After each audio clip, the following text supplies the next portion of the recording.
안녕하세요, 학습자 여러분. 학자금 대출 금융교육에 오신 것을 진심으로 환영합니다. 1차시 학자금 대출 기본교육은 학자금 대출을 처음 실행하는 분들, 또 학자금 대출의 종류와 상환 방법을 알고 싶으신 분들에게 도움이 될 만한 필수 정보만 쏙쏙 골라서 알려드릴 테니까요. 꼭 집중해 주세요. 우선 학자금 대출에는 크게 취업 후 상환 학자금 대출, 일반 상환 학자금 대출, 농촌 출신 대학생 학자금 융자 이렇게 세 가지가 있습니다.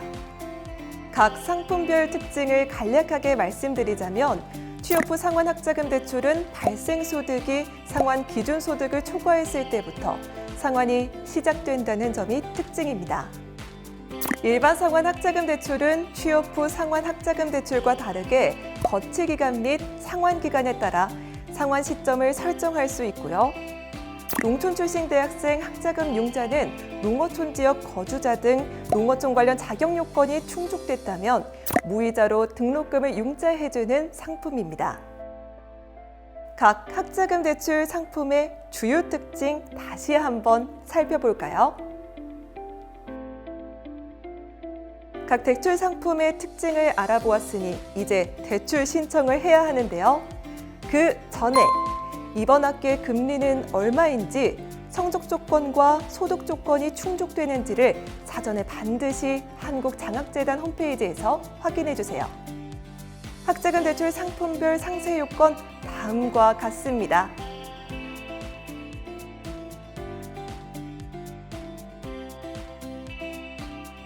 그렇다면 어떤 학자금 대출을 선택하는 게 유리할까요? 먼저 농촌 출신 대학생 학자금 융자는 무이자이기 때문에 자격 요건을 충족하셨다면 농촌 출신 대학생 학자금 융자를 받는 것이 유리합니다. 그리고 취업 후 상환 학자금 대출에도 이자 면제 요건이 있는데 자격 요건을 충족한다면 취업 후 상환 학자금 대출을 선택하는 것이 유리하겠죠? 어떤 학자금 대출을 신청하는 게 유리할지 상품별 상세 요건과 이자 면제 요건까지 알아봤다면 이제는 대출 신청을 할 차례인데요. 학자금 대출 신청은 한국장학재단 홈페이지 혹은 모바일 앱에서 신청이 가능합니다. 학자금 대출 신청 방법은 한국장학재단 모바일 앱 기준으로 설명드리겠습니다. 먼저 한국장학재단 모바일 앱에 접속해서 인증서로 로그인합니다. 메인 화면 중앙에 학자금 대출 아이콘을 클릭하고 대출 신청을 클릭합니다. 통합 신청 가이드를 확인할 수 있습니다. 본인 명의의 공동인증서, 금융인증서, 간편 인증과 같은 전자서명 수단을 준비하고 통합 신청하러 가기를 클릭합니다. 학사 정보 등록을 클릭한 후 개인정보 수집, 이용, 제공 및 조회 동의서를 확인한 다음 약관의 동의함을 누르면 학사 정보 등록 화면으로 넘어갑니다. 스텝 1. 학사 정보 등록입니다. 이름과 학적 등의 학사 정보를 입력하고 확인을 눌러주세요.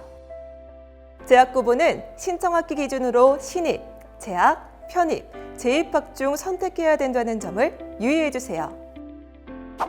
스텝 2. 학자금 유형 선택입니다. 학부생은 국가장학금과 학자금 대출 등 다중 선택이 가능하고 대학원생은 학자금 대출만 신청이 가능합니다. 재단 홈페이지에 게시되어 있는 신청 일정 전에 신청하였을 경우 신청 예약이 접수되며 예약 접수된 신청건은 본 신청 일정부터 대출 심사가 진행됩니다. 스텝 3. 약관 동의입니다. 신청인 동의서, 신청 주의사항 등의 동의서 내용을 확인하고 동의함에 체크하면 됩니다. 모든 동의서 확인이 완료되면 확인을 눌러주세요. 스텝 4. 신청 정보 등록입니다. 이름, 주민번호, 휴대전화번호, 이메일, 주소 등을 입력하는데요. 휴대폰 정보는 학자금 대출 관련 심사 결과 등이 카카오 알림톡으로 발송되므로 정확한 입력이 필요합니다. 병역사항은 필, 해당 없음, 미필 중 선택하며 입력을 모두 완료한 후에는 다음을 클릭합니다. 이어서 결혼 여부를 입력하는데요.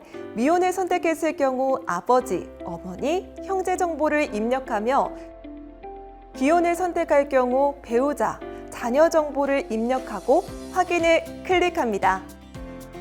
수급자 여부, 재외국민 입학 전형 여부 등을 선택하고 다음을 선택합니다. 스텝 2에서 국가 장학금 및 농촌 학자금 융자를 신청한 경우 계좌 정보 화면이 나타나는데요. 장학금 및 농촌 학자금 융자 지급을 위해 본인 명의의 계좌 정보 등록이 필요합니다. 일반 취업 후 상환학자금 대출만 선택할 경우 계좌 정보 등록 화면은 나타나지 않습니다. 계좌 정보를 처음 등록하는 경우 신규 등록을 클릭하여 본인 명의의 계좌 정보를 입력합니다. 스텝 5. 신청 마지막 단계인 온라인 금융교육 이수입니다. 금융교육을 필수로 이수하여야 대출 신청이 가능한데요. 진단평가를 마치면 온라인 금융교육 이수가 완료됩니다. 모든 단계를 마치고 신청하기를 클릭한 다음 전자서명 수단으로 인증까지 완료하여야 신청이 완료됩니다. 학자금 대출을 신청하고 심사 승인이 난 이후에 대출 실행을 해주시면 되는데요. 실행 방법은 모바일 앱에 접속하여 인증서로 로그인합니다. 메인 화면 중앙에 학자금 대출 아이콘을 클릭하고 대출 실행을 클릭합니다. 학자금 대출 심사 승인이 되면 심사 상태가 대출 승인으로 보여지는데요. 대출을 실행할 경우 등록금 실행 혹은 생활비 실행을 누릅니다. 스텝 1. 개인정보와 학적정보를 입력합니다. 대출 신청할 때 입력했던 학적정보를 자동으로 불러오기 때문에 학적정보의 수정은 불가하며 개인정보만 수정이 가능합니다. 스텝 2. 대출 조건을 입력합니다. 우선 계좌정보 입력이 필요한데요. 이때 본인 명의의 정상 계좌만 등록이 가능하다는 점 유의해 주세요. 일반 상환 학자금 대출의 경우 이자 및 원금 상환을 목적으로 하는 자동이체 계좌와 등록금 반환, 생활비 수령 목적의 입출금 계좌를 입력합니다. 취업 후 상환 학자금 대출의 경우 등록금 반환, 생활비 수령 목적의 입출금 계좌를 입력하고 수취 조회까지 완료한 후 다음을 클릭합니다. 이어서 등록금 대출 금액을 설정합니다. 필수 경비 및 선택 경비는 대학에서 업로드한 수납 원장 정보로 구성되어 있으며 선택 경비를 대출받고자 하는 경우 선택 경비란에 대출받을 경비 항목을 선택합니다. 본인 납부 금액이 있는 경우 자비로 납부할 금액만큼 입력하면 최종 등록금 대출 금액이 산출됩니다. 여기서 잠깐! 본인 납부 금액이란 등록금 납부액 중 일부를 본인 자금으로 납부하는 경우로 재단이 본인 명의 입출금 계좌에서 입력한 본인 납부 금액만큼 출금하여 대출 금액과 합한 금액을 대학으로 입금하는 방식인데요. 본인 명의 입출금 계좌 잔고 부족 시 실행 오류가 발생하오니 유의해 주시기 바랍니다. 등록금 대출 금액은 등록금 합계에서 타 기관 학자금과 장학금, 예치금, 본인 납부 금액을 제외한 금액입니다. 입력한 등록금 대출 금액과 계좌 정보가 맞는지 확인하신 후 다음을 클릭합니다. 일반 상환 학자금 대출을 실행하는 경우에는 스텝 2 대출 조건 입력 단계의 마지막에 상환 방법, 거치 기간, 상환 기간 입력이 필요합니다. 이때 상환 시뮬레이션도 돌려볼 수 있으니 예상 상환 스케줄을 반드시 확인하시고 결정해 주세요. 생활비 대출을 실행하는 경우에는 다음과 같은 화면으로 넘어갑니다. 생활비 신청 금액은 5만 원 단위로 학기당 생활비 대출 한도 내에서 횟수 제한 없이 나누어서 실행 가능한데요. 추가로 실행할 수 있는 금액은 생활비 잔여 한도에서 확인할 수 있고 금액을 설정한 후 다음을 선택합니다. 스텝 3. 사후관리 확약입니다. 학자금 대출 상환 동의서 내용을 확인하고 본인 명의의 전자서명 수단으로 동의합니다. 스텝 4. 대출 약정을 체결합니다. 최종적으로 실행할 대출 정보를 확인한 다음 대출금 지급 실행을 클릭하고 전자서명 수단으로 인증을 완료하면 대출금 지급이 완료됩니다. 등록금 대출은 대학 수납계좌 또는 비등록자의 경우 신입생군은 횟수 제한이 없으나 재학생은 개인별 1회 하나여 본인 명의 입출금 계좌로 입금되며 생활비 대출은 본인 명의 입출금 계좌로 입금됩니다. 그럼 학자금 대출 상환 방법에 대해 알아볼까요? 첫 번째로 취업 후 상환 학자금 대출의 경우 연간 소득 금액이 상환 기준 소득을 초과했을 때 상환이 시작됩니다. 그렇기 때문에 대출 기간은 상환 유예 기간과 상환 기간으로 구분할 수 있는데요. 상환 유예 기간은 말 그대로 연간 소득 금액이 상환 기준 소득을 초과하지 않아 상환이 유예되는 기간이고, 상환 기간은 연간 소득 금액이 상환 기준 소득을 넘어 상환을 진행하는 기간을 의미합니다. 그럼 상환 금액은 어떻게 결정될까요? 연간 의무 상환액은 다음과 같은 산식으로 결정되고 연간 소득 금액이 상환 기준 소득을 초과할 경우 최소 부담 의무 상환액이 존재합니다. 그럼 세부 상환 방법은 어떻게 될까요? 원천공제 의무자, 즉 고용주에 의한 원천공제로서 급여에서 바로 상환되는 방법이 있고, 채무자가 의무 상환액을 선납하는 방법, 원천공제 중 잔여액을 일시납하는 방법, 총 3가지가 있습니다. 일반 상환 학자금 대출의 경우 대출 기간은 거치 기간과 상환 기간으로 구분할 수 있는데요. 거치 기간이란 대출 원금에 대한 이자만 납부하는 기간을 뜻하며, 상환 기간이란 원금과 이자를 함께 상환하는 기간을 의미합니다. 대출 기간은 최장 거치 기간 및 상환 기간 내에서 연 단위로 선택할 수 있습니다. 그럼 일반 상환 학자금 대출의 상환 방법은 어떻게 될까요?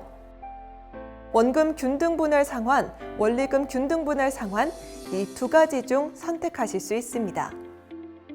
원금 균등 분할 상환이란 매월 원금을 균등하게 나누어 상환하고 대출 잔액에 대한 이자를 납부하는 방식인데요. 원금이 점점 줄어 이자도 함께 점점 감소하는 만큼 매달 상환해야 되는 금액이 줄어들게 됩니다.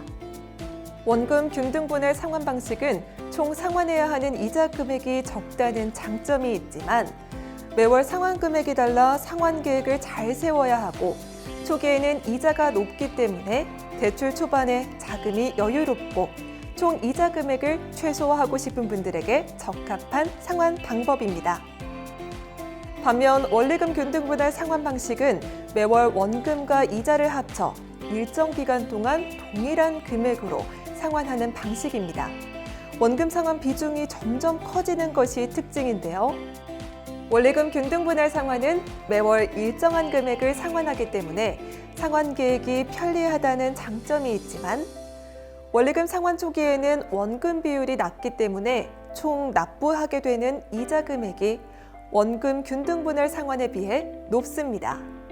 따라서 여러분의 상환과 환경을 잘 고려하셔서 상환 방법을 선택하셔야 합니다.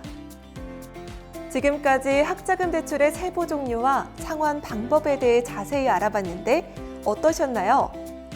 이어지는 상환 교육에서도 풍부하고 알찬 내용 담겨져 있으니 다른 영상도 꼭 학습해주세요. 금융교육 전체 영상은 한국장학재단 홈페이지 그리고 유튜브에서 확인하실 수 있습니다. 고맙습니다.